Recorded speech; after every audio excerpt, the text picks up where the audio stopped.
إبليس أقام وليمة للشياطين لبحث طريقة لإخفاء أغلى ما يبحث عنه الإنسان. اقترح شيطان من الجالسين فقال: نسرق ثروته. رد إبليس: بل نزيده حتى تكثر مشاكله، وبالتالي تزيد شقاوته. قال شيطان آخر: نسرق عقله. رد إبليس: عقله؟ وكيف يحس بتعاسته؟ فقامت شيطانة شمطاء وقالت: يا إبليس، السعادة هي الهدف النهائي لكل إنسان، دعنا نسرق سعادته. وافق إبليس بعد أن تأكد من صحة قولها: وسرقوا سعادة الإنسان، وهي فعلا أغلى ما عنده. فظهرت له مشكلة أخرى، وهي أين يخبئون السعادة حتى لا يعثر الإنسان عليها. قال الشيطان: في أعماق البحار. وقال آخر: في أقاصي الأرض. رد عليهما إبليس: كلها بضع مئات من السنين حتى يختار الإنسان الطائر والغواص وعابرة القارات. هنا قامت نفس الشيطان وقالت: يا إبليس، خبئها في مكان لا يخطر على باله، خبئها في أعماق قلبه، سيبحث عنها في الثروة ولن يجدها، وفي الشهرة ولن يجدها، ومع الجنس الآخر ولن يجدها، لأن السعادة في داخله وليست خارجه. انحنى إبليس لهذه الشيطانة وألبسها جمرا من النار مكافأة لها. ومنذ ذلك التاريخ والإنسان يبحث عن السعادة في كل مكان إلا في أعماقه وبداخله. يا صباح الفل عليكم يا حلوين، ازيكم؟ يا رب تكونوا بخير وفي احسن حال. زي ما سمعنا كده، دوروا على السعادة جواكم وما تدوروش عليها في اي مكان تاني، وما تدوروش عليها عند اي حد. اختاروا انكم تكونوا سعداء ومبسوطين بنفسكم، السعادة جواكم، وما تتأثروش بحد وما تخلوش حد يسرق سعادتكم. تعالوا بقى بينا النهاردة هنعمل بسكوت حلو جدا جدا مع بعض بنكهة كده، نكهة التوفي او الكراميل زي ما تحبوا تقولوا. سيبكم بقى من المقادير اللي انتوا شايفينها كده، علشان انا هرتبها لكم واحدة واحدة واحنا بنضيف المكونات على الدقيق. وركزي معايا بقى يا ست الكل في الوصفة بتاعتنا علشان خاطر تطلع معاكي مظبوطة وكويسة وناجحة معاكي. اول حاجة معانا نص كيلو من الدقيق المتعدد، هنضيف عليه رشة كده صغيرة خالص من الملح، وبعدين هنضيف عليها كيس من البيكنج باودر او الكيك شيف. ممكن تضيفي الكيس كامل، وممكن تضيفي معلقة كبيرة، يعني لو معلقة كبيرة هتقللي شوية صغيرين قوي قوي من الكيس. وبعدين معانا كمان نشا، هنضيف 3 معالق كبار من النشا. والنشا هنا وظيفته ان هو هيخلي البسكوت بتاعنا مقرمش كده وجميل وهش، عشان ما يطلعش معاكي مكتوم، وتدي طعم حلو كده للوصفة بتاعتنا. ودي كده المكونات الجافة بتاعتي اللي ضفتها على الدقيق.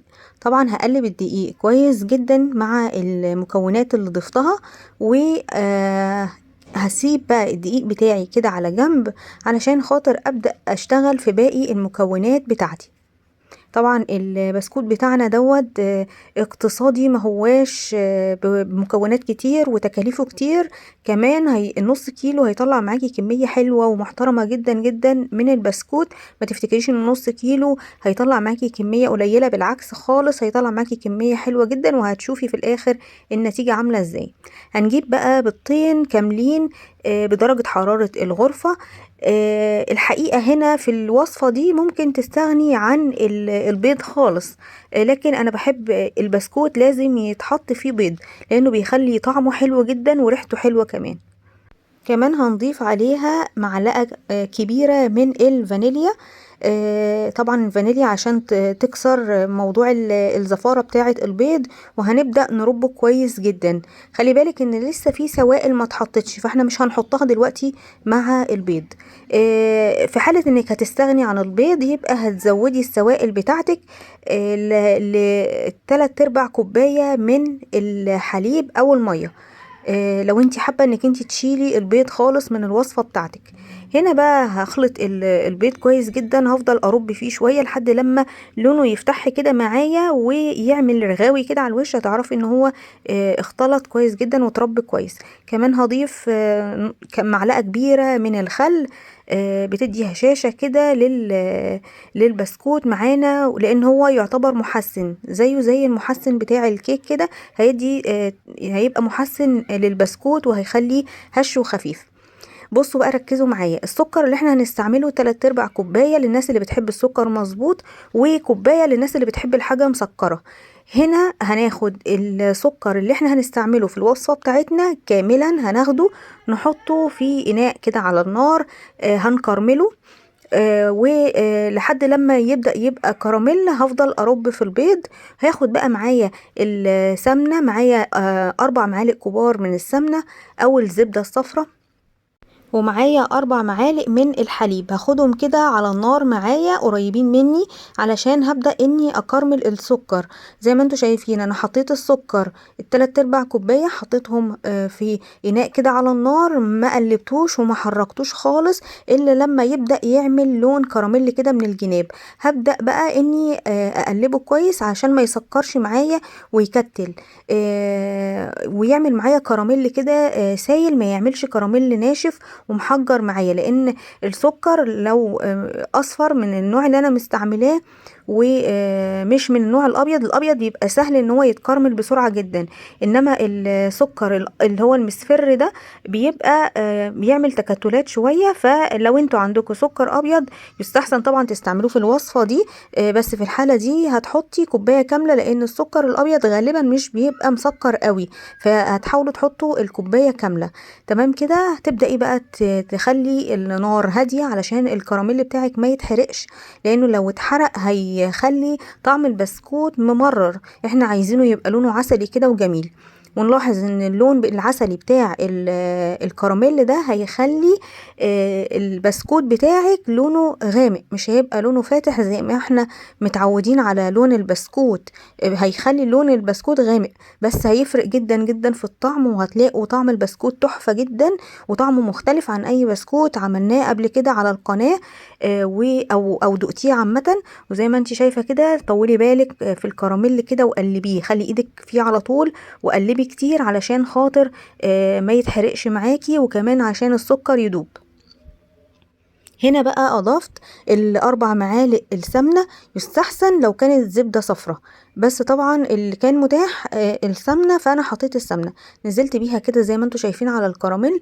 واول ما السمنة بتاعتي هتدوب كده وتسيح مع الكراميل هنزل عليهم بالحليب، وزي ما انتوا شايفين انا بفضل اقلب. هتحسوا في الاول ان هما ما امتزجوش كده مع بعض، لكن لما نضيف الحليب، بس طبعا وانتي بتضيفي الحليب ضيفيه واحده واحده علشان خاطر هيطلع بقى زي ما انتوا شايفين 4 معالق مش اكتر، هيطلع بخار كده مره واحده وهو بيغلي، وهتلاقوا الكراميل كتل كده زي ما انتوا شايفين. بس في الاول اول ما هنضيف الحليب، لكن بعد كده ابدأوا قلبوا كده بالراحة خالص، هتلاقوه بيدوب معاكوا، كل المكونات دي هتمتزج كده مع بعض، والحليب هيبدأ يغلي كده وتحسوا ان هو بيفور. بس خلي ايدك دايما شغالة تقليب علشان خاطر تدوبي كل ده، احنا مش عايزين اي كتل سكر خالص علشان ما تكتلش معاكي في العجينة. ولو بعد لما خلصتي هي لسه في مثلا كتل صغيرة خالص، هنصفي اللي هو السائل بس، ومش عايزين الكتل خالص عشان ما تبوظلناش العجينة بتاعتنا. بس كده المكونات بتاعتنا امتزجت مع بعض، فاضل بقى حاجات بسيطة فمش مشكلة، يعني هنفضل نقلب بس شوية وبعد كده هنطفي عليه وهنسيبه يبرد شوية علشان خاطر نقدر ننزل بيه على البيض. طبعا احنا مش عايزين البيض بتاعنا يستوي، فهننزل بيه سرسوب صغير مع التقليب السريع جدا عشان خاطر البيض بتاعنا ما يستويش. لازم تبقى ايد بتقلب جامد وبسرعة، والايد التانية بتنزل بالراحة خالص بالسكر بتاعنا اللي هو متكرمل زي ما انتوا كده شايفين معايا كده. خلاص خدت الكمية اللي هي السائلة، وفي كتل بسيطة خالص متبقية تحت كده فمش هاخدها معايا. وزي ما انتم شايفين بتطلع لسه بخار، هي لسه طبعا دافية شوية، مش باردة تماما. هبدأ بقى انزل بيهم بعد لما اقلبهم كويس قوي قوي مع بعض، هنزل بيهم على الدقيق وهقلب كده بالراحة خالص. طبعا احنا هنعجن البسكوت بطراطيف صوابعنا، مش هنعجنه العجن بتاع المخبوزات علشان الدقيق ما يكونش عرق والبسكوت بتاعنا يطلع مش كويس. فاحنا عايزينه العجينة بتاعتنا تبقى عجينة يعني مش مفرولة، مش بالمعنى، انما مش مربية عرق. زي ما انتوا شايفين هي دي طريقة العجن كده. هلم كل كده المكونات مع بعض لحد لما الدقيق بتاعي يختفي تماما من الوصفة. هنا حسيت ان العجينة ناشفة شوية، هبدأ بقى اضيف معلقتين من اللبن او المية، يعني اللبن او المية مفيش مشكلة لو ضفتي مية خالص على المكونات بتاعتنا، لكن لما تضيفي على الكراميل لازم تضيفي لبن، مش هينفع مية خالص بصراحة. هنا كده لميت العجينة زي ما انتوا شايفين، هنا ما بتلزقش في ايدي اللي ما كنتش بعجن بيها، هي بتلزق في الايد التانية اللي بعجن فيها عشان فيها عجين. هسيبها دقيقتين وانا مغطياها، وبعدين بقى هبدأ اخد منها قطعة كده، هتحسي ان العجينة بتاعتك ناشفة شوية، احنا مش عايزينها اللي هي طرية بتلزق، وفي نفس الوقت مش عايزينها يعني تبقى ناشفة محجرة. انتي حاولي توزني الموضوع كده بايدك، ايدك هي الميزان بتاعك وهي اللي هتحس بالعجينة. هبدأ بقى اني افردها كده زي ما انتوا شايفين بالمردنة، ارتفاعها هيكون صغير يعني زي ما بنشتري البسكوت كده. طبعا عايزة اقول لكم حاجة، انتوا لو انتوا عايزين تعملوا بسكوت او كوكيز تعملوه رفيع، علشان خاطر لما بندخل بيه في الفرن بيعلى، وخصوصا لو احنا ضايفين كمية كبيرة من البيكنج باودر. هنا بس الحاجة اللي قابلتني في البسكوت ان انا كنت ضايفة الكيس بتاع البيكنج باودر كله، وعلشان كده هيعلى معايا زي ما انتوا هتشوفوا. لو انتوا عايزينه اقل في الارتفاع قللوا نسبة البيكنج باودر معاكم. هنا بقى انا دهنت الصينية بنقطتين من الزيت، وقطعت كده بالقطاعة واضفته. لو انت عندك القطاعات دي ماشي، لو مش عندك ممكن بالسكينة، ممكن لو بالقطاعة المشرشرة دي عشان تعملك صوابع طويلة، ممكن بمكنة، باللي متاح عندك. بس انا حبيت اني اعمله كده حاجة سهلة وسريعة، وبالشوكة هبدأ اخططه زي ما انتوا شايفين، علشان خاطر يدي شكل كده اكنه يعني معمول بالمكنة.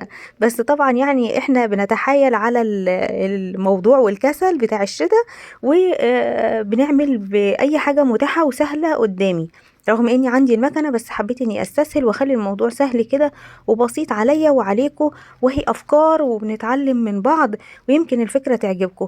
بس لازم تجربوا البسكوت ده لانه فعلا يستاهل التجربة.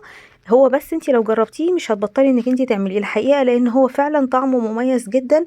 وبسكوت الكراميل يمكن ما شفتهوش اتعمل قبل كده على القنوات، ومش من الحاجات اللي هي الدارجة. هنا بقى جبت شكل النجمة وقطعت، والباقي بتاع العجينة اللي هو بيطلع من الفراغات عملته كرة، وعملته بنفس الشكل كده صوابع طويلة، ودخلته على درجة حرارة 180 درجة، ما بياخدش 12 دقيقة، ويحمر كده معاكم زي ما انتوا شايفين، من تحت محمر حمار ذهبي، ومن فوق نفس الكلام، وهشة وخفيفة على فكرة، يعني انت لو حطيتيها على ايدك هتحسي بيها خفيفة جدا، وكمان مقرمشة. الحقيقة ان البسكوت خشن شوية، ما هواش ناعم قوي زي البيتيفور والغريبة والحاجات دي، لا يعني هو خشن شوية، لكن ممكن تسقسقيه بقى مع شوية شاي كده والولاد هيحبوه قوي قوي. وبالهنا والشفا مقدما لكل اللي هيجرب الوصفة. ما تنسوش لايك حلو وكومنت جميل منكم، واشوفكم على خير في وصفات جديدة في روتينيستا، وسلام عليكم وباي باي.